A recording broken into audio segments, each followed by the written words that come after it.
Hi, I'm Brian Poole, coach here at National Trail Local Schools for our eSports program. This video is intended to be an introduction for new players / students, as well as their parents.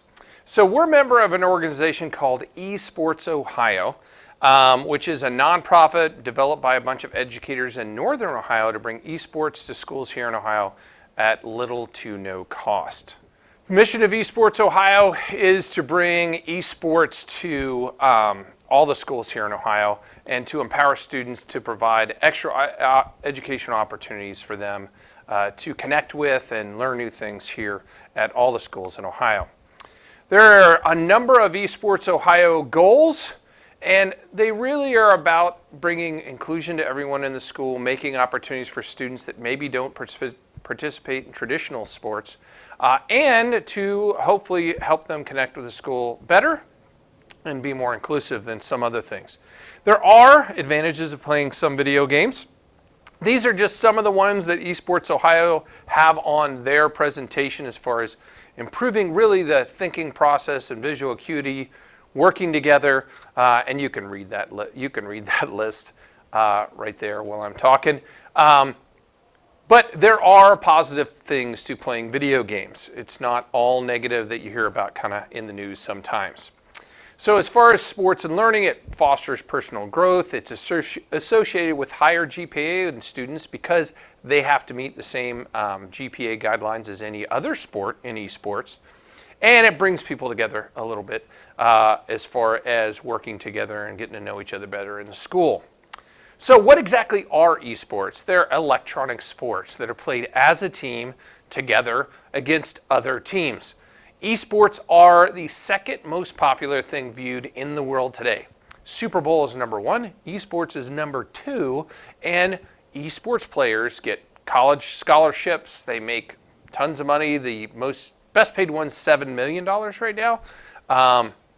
But there are all kinds of opportunities with esports later and in college as well.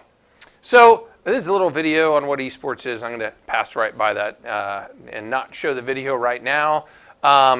This is the third year of esports here in Ohio. It's only our second year, and really it's our first full year for the 2021 year because it got cut short when we joined in the spring last year. It's relatively new and evolving, but it's really great. You can see on this, it talks about how many people watched the Super Bowl versus how many people watched the esports finals. It's pretty amazing how big esports has gotten worldwide. As far as these are the numbers for fall of 2020, there were 2,600 plus registered students, over 400 teams, and over 200 schools around the state participate with esports. You can see the map here of where all the schools are. You can see National Trail down here is kind of all by, oops, that goes behind you, I didn't know that. It's kind of all by itself on the other side of the map. We play schools generally in the Cincinnati-Columbus area. They try to group schools together geographically as much as possible, but we did play students or teams up in the far northeast part of the state as well. And when we get to the finals competition, it can be anyone, anywhere in the state.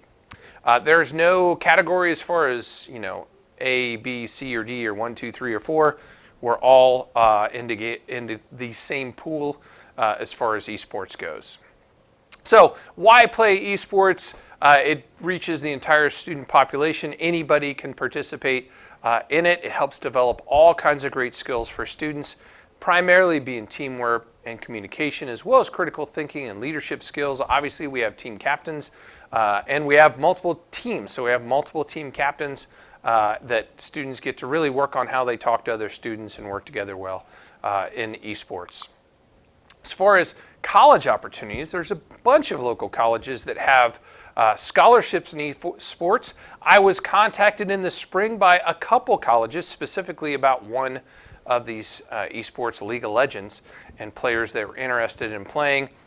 We're all on the same Discord with a bunch of college coaches, so they contact us all the time and say, hey, do you have a senior that you'd like us to take a look at? So those opportunities are there as well with scholarship money available. They talked to us about a student who got a full ride scholarship to Lord's University for playing eSports. So there's some opportunities out there as well. So how does it happen? Basically, it's very, very flexible. There's no travel. We play here at school. There is travel in the spring if we make it to the finals of the big, huge competition. It's anyone 13 and over. We open it here at National Trail to 8th grade on up, which most of them are 13 years old at that point. Some of them are 14. But the only transportation requirements are those parents needing to pick up their students after school. And it's very, very flexible. Students can play from home if they need to, provided they have adequate internet connectivity and they have adequate system to do it. So even students that can't stay after school have the possibility of playing. It's harder to do practices without them here, but it is a possibility. As far as cost, very little cost. There's only one game that costs anything. It shows 2 on here. League of Legends is free. Rocket League is now free. Overwatch you can get for $13. Fortnite is free. The only thing students need to get is their own headset. I do have some that I loan up to students, but I will tell you they're kind of junky. I'm not saying you should get this particular headset, but they need a headset with a microphone that'll plug into a PC. If they have one that works with an Xbox or a PS4, I do buy adapters for those so the students don't have to buy their own. But we're really talking between, depending on what game they play, between $20 and $40 at most as far as costs. The other thing we're going to look at this spring is getting jerseys for the kids as well. So that might be a $20 to $40 cost as well. I should say $40 to $50 cost as well if they want to get jerseys. Those won't be required, but we're going to look into that as well. So who can play? You have to have school academic eligibility to play. You have to be going to National Trail or enrolled at National Trail. You're not allowed to cross teams from another school. That's against their policy. But as long as you're enrolled here, whether you're taking courses here locally or you're enrolled here and taking them online, even with Edumentum, then you're eligible to participate as long as your grades meet the requirements for the state as far as grades. So where do we play? We play in the library. We upgraded all the systems last year. We got some of it was school money. All the PCs were free PCs from the military, and we did get a $1,000 grant from a group of 5 graduates that went together and made a nonprofit and donated $1,000 to help us buy video cards this year. So all the systems we have, they're pretty nice. You can see the pictures right here. These students are playing in the new gamer chairs that we got for the varsity and the JV spots. And that was, this picture on the far right was before we got those chairs. And these are the 2 kinds of systems that we have up here. The one up top is the varsity system. The one on the bottom is JV and club. The varsity one does have nicer graphics cards, but they all play the games just fine. So that's where we play at. The games we play, there's a big list of ones that are available, but we only play a couple of those games that we play. And when we play, let me talk about the games here in a second. I'll talk about the schedule. You can see the spring schedule here on the right there. Registration opens on the 25th for this spring, and it closes on the 25th of February, or the 26th of February. That is registration with eSports. They do not take any late registrations at all. We had a number of students that wanted to play in the fall. They didn't listen, they didn't go online and do their registration, and then they were not allowed to compete with us at all. If they're not on the registration by that date, and we're going to talk about that at practices because we've got a much earlier start on it this year. You can see when the weeks of the schedule are. Right now, week 1 through week 7 ends in April. That's regular season play. Then after that, there is tournament play to see who goes to the championships and stuff. And each week, we have a competition. Every one of those weeks, there's a competition from March 1st all the way through April 19th. and we have one, and we'll talk about what days those are on here in just a second. So the games that we play. Fortnite is a Monday game. So when it says the week of 3-1, it means Monday there is a competition. All the Monday games, play on Monday, practice on Wednesday. Play on Monday, practice on Wednesday. So some games prevent you from being on other teams. So Fortnite is Monday. It's free. A lot of the kids have played Fortnite before. The way it works is if you played Fortnite, you squad up with somebody on your team and 2 people on the other team. You drop in together, and whoever has the most eliminations at the end of 2 rounds wins. And it's 3 squads going at the same time, so we need 6 players to have a team realistically. You can have a team with 3, but you won't win. And that's the way Fortnite works. That's free. Again, you have to have a headset because you have to be able to talk to the players on your team. Also on Monday is League of Legends, which is a 5-player game, also free. And that's a third-person look-down game if you haven't played League of Legends before.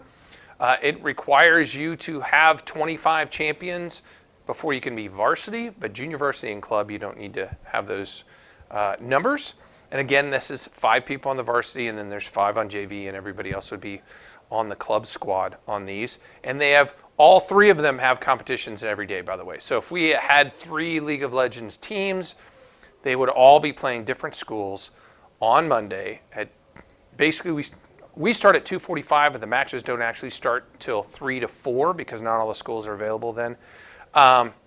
And generally, we're done by that same 4:50 time, but it all depends on how long. If we had a really good game, then it could go longer. They can actually go pretty long. So League of Legends also Monday, practice on Wednesdays. Overwatch is the only game now that costs any money. I said $14.99 on this slide. I actually found licenses for $13. Everybody needs to have their own license in order to play this game. And this is a 6 versus 6, a game that's played to the best of the first 2-3 matches, not the best of 3 matches on this one. League of Legends is the best of 3. This is really the best of 5, the first 2-3. Anyways, this one also you need a headset for so you can talk to your team because we will have students home, and it's one of those things that this requires not a very high level PC to play at home, but it does require good internet connectivity if students have to play from home on this one. Again, this is Tuesday, which makes it a Tuesday-Thursday game where we'll have matches on Tuesday and practices on Thursday. Last game that we're going to play is Rocket League. This is the only Wednesday game that we have competitions on Wednesday, and it's a 3v3 game. This one says cost $20, but it went free. So there is no cost to play Rocket League now. It's cross-platform. So if a student has an Xbox or a PS4 at home and they want to or need to play from home, they can play from their console at home. We don't have consoles here at Trail. That's all PC here at Trail, which requires you to bring a controller. Rocket League is not one that you can play. Well, you can play mouse and keyboard, but not well. So you need to bring your own controller to plug in an Xbox. A cheap $15 Xbox controller would be good enough. But I assume if someone plays Rocket League, they probably have a controller that they're already playing it with. So that one again is free, and that's 3v3, and that's Wednesday, which makes their practices Mondays and Wednesdays. As far as competitions, we'd really like everybody to be here at school so I can help manage them. As far as the practices go, we are going to be looking at having a number of those practices be online so people can go home and ride the bus home and play from home. And those students that don't have systems or internet connectivity at home can come in and play here in the library at school, which will allow more people to be able to play and be part of that.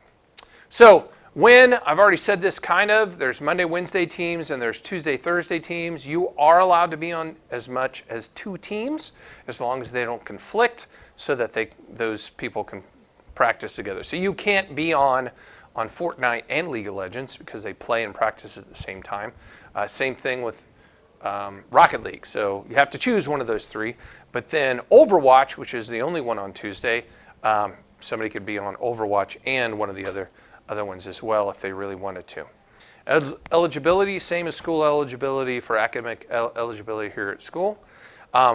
Resources, if parents or students want to look at any of the things that are available, they're all on the eSports Ohio website, as well as we have a team Moodle page, and that is where I post all the schedules, all the opponents, all the things for the students are posted on that website approximately a week out, because I don't know everything way far ahead of time. I also use that to post information and stuff for our students on the team as well. As far as playing the game, we're trying to avoid negative terminology. So first of all, there's no profanity at all. I like to avoid terms like kill and die. We use things like we erased them, we made them respawn, but trying to keep the too harsh of terms down. And I told my students they're free to suggest other terms if they come up with a nice, more neutral term for I eliminated an opponent so that I got a point, as far as that goes. One of the big things that we want to look at as far as, well, this is the eligibility is 1.4 at the end of the last quarter. This is kind of where we're working at. Varsity's on one row, JV's on another row, and then club has another 8 machines. And that's not like the students are put in each one. It's just they could be varsity on one team, club on another, or JV on one team and varsity on another one. That's just, and those are not set up for anything other than that's easier for them to talk to each other and see each other and stuff. This is the eSports Ohio website. If you Google eSports Ohio, you'll go right to it. It has all the rules, all the forums, all the information, as well as introductory videos on everything, just like this one, so that everyone will know exactly what it is. If you have any questions, please feel free to contact me. I have controllers up there. Yes, it's okay to have your own controller if you've got one for any of the games. And as far as headsets, if anyone doesn't know which one to get, a USB headset always seems to work better than a analog 3.5 millimeter traditional headset. Any headset with a mic works as long as it works for you. It's good enough as long as you can hear and talk to your other players. So no matter what they're at, you'll be able to talk with them. If anybody has any other questions, feel free to email me and I will get right back to you. Thanks and welcome to eSports.